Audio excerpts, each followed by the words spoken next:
35. It took a while for everything to get straightened out. First, Giant John had to be convinced that Maniac was not kidnapping his brothers. Then the brothers had to do some more trembling and clinging while John finished lambasting them for running away, which apparently they did about every other week.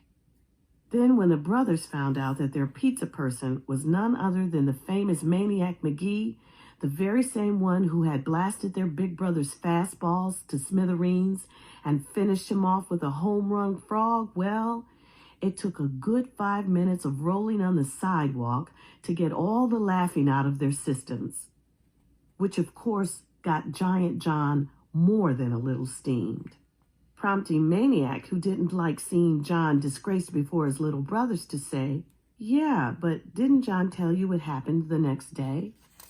And the brothers said, "No, what?" And Giant John said, "Huh?" And Maniac winked at John and crossed his fingers. "Sure, John, you remember." Wink, wink. "At the Little League field the next day, you said I was lucky that all you threw me was fastballs because you weren't ready to reveal your secret pitch, the one you've been working on. Remember?" Wink. McNab nodded dumbly. "And I said, well, come on, I can hit anything. Pitch it to me." And you pitched it.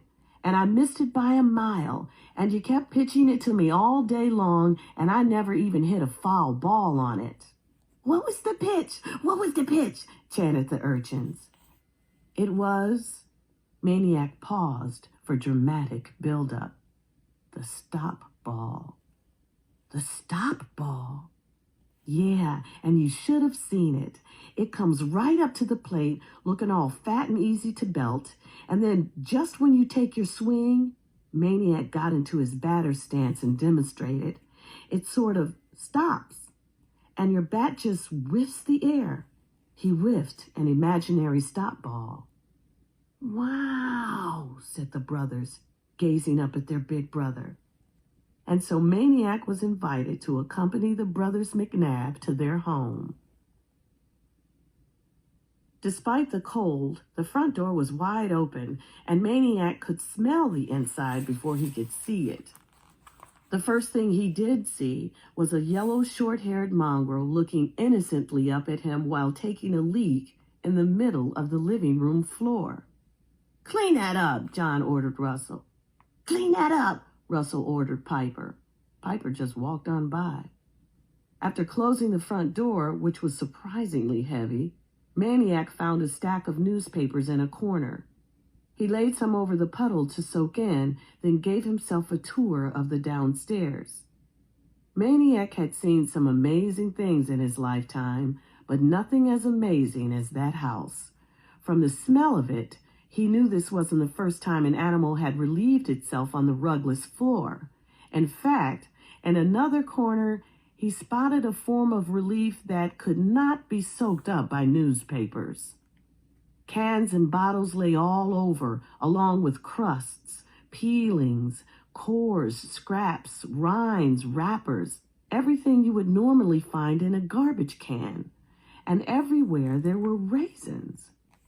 As he walked through the dining room, something, an old tennis ball, hit him on top of the head and bounced away.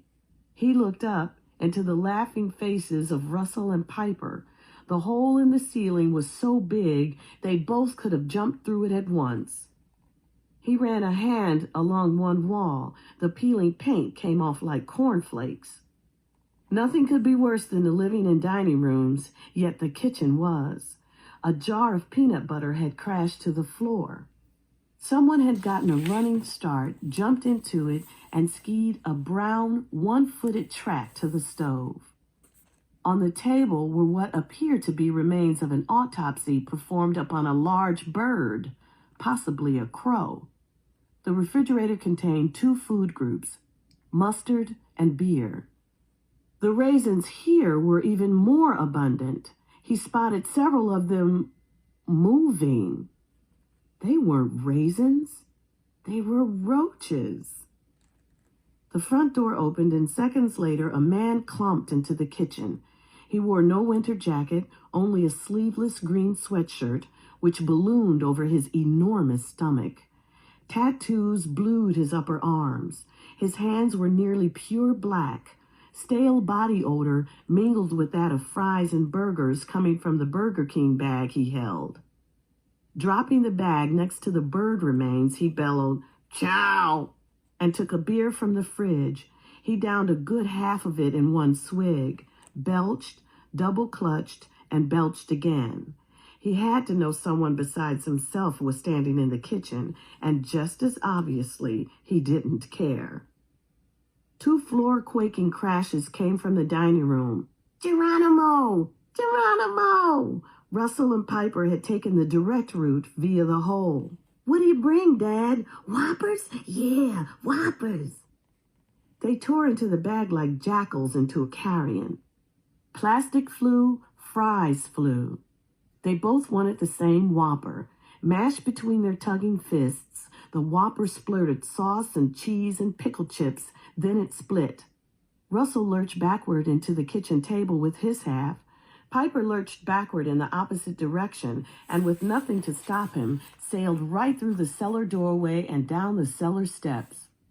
The final thud was followed by the truck horn blast of Piper's laughter. When Giant John ambled in, the father said, "Get the blocks." "No," grunted John, pulling out a pair of Whoppers. He tossed one to Maniac. "We need more," growled the father.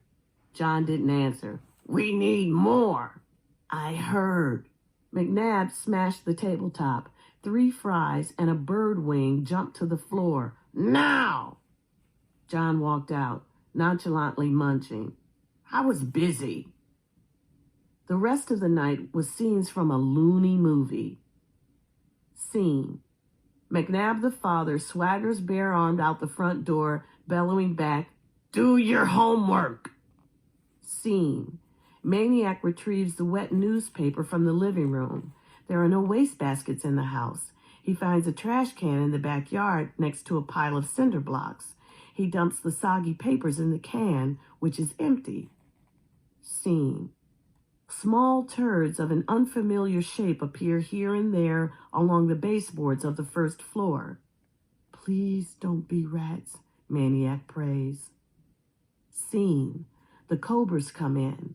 They glare at Maniac, but Giant John tells him to lay off.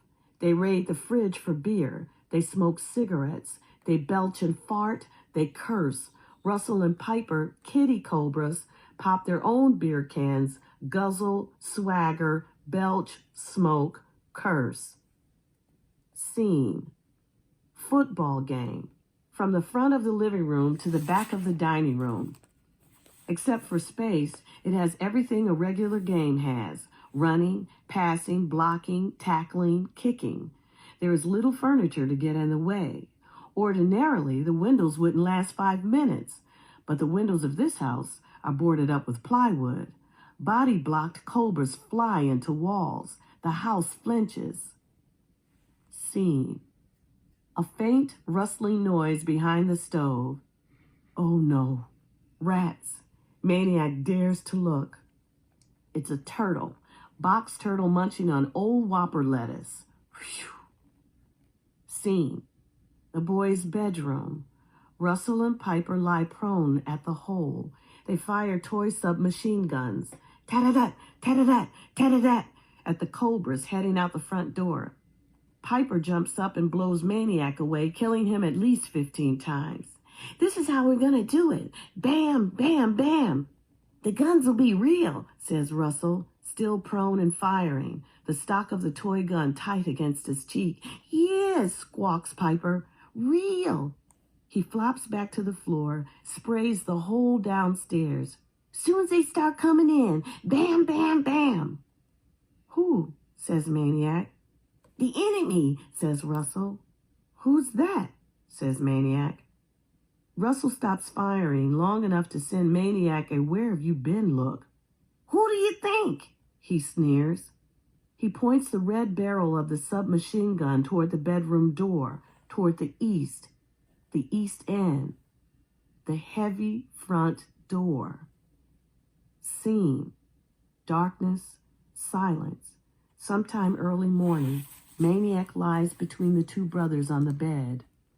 Do cockroaches climb bedposts? Unable to sleep, asking himself, what am I doing here? Remembering Hester and Lester on his lap, Grayson's hug, corn muffin in the toaster oven. Thinking, who's the orphan here anyway? Hearing as he at last lowers himself into sleep's deep waters, a door slam, a slurred voice, do your homework! Fearing, will I float